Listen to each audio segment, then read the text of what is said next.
How about I call you back after the show when I get to the hotel? But I might not be alone. Let me tell you the story about the call that changed my destiny. When you decided, let's do another album, who you call first?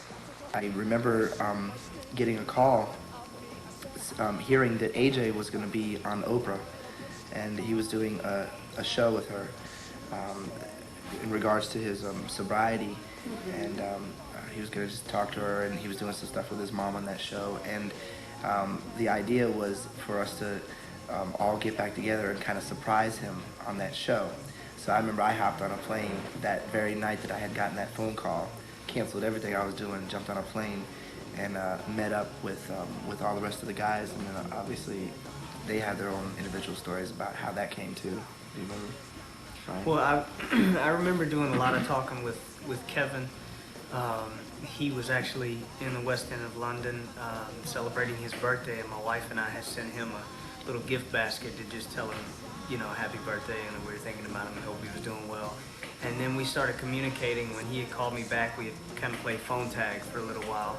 And then I started getting AJ on the phone as well. And then the next person I called was actually Johnny Wright, our previous manager, because little did I know, I wanted to see if he was possibly interested in representing the group.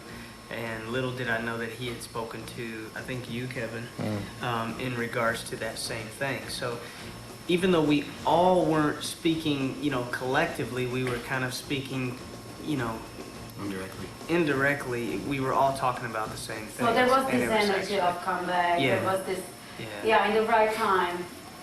I mean, it really was. Yeah. I mean, and then you called Max Martin, for example, you thought about him too? No, actually, when we were first starting to record, we have, you know, since the last record, we had really actually wanted to work with Max again. But unfortunately, in the States, the sound that we created with Max Martin kind of got a little burnt out. Because not only were we using it, also other artists out there like NSYNC and Britney and Celine. So unfortunately, it was kind of a little bit of a backlash. But he's been the guy that's been behind us since day one with the whole, you know, quit playing games with my heart.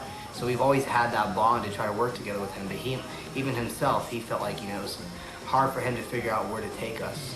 So he actually came midway through the whole recording process. We started off recording with some producers a little over a year ago. And when we started off recording, we said we wanted just to totally experiment because we really didn't know what the direction we really wanted to go. But we all, since we all have 5 different individual tastes of music, we just said, let's just get out there, really, you know, roll our sleeves up and just invite in whatever producers want to work with us, as well as reach out to producers that we want to work with. And so we actually started working R&B at the very beginning of the album. We started going to R&B direction. And then midway through the stream, by the luck of God, all of a sudden Max came in to see Clive Davis to present a song that he was pitching for the Spider-Man 2 soundtrack called Climbing the Walls.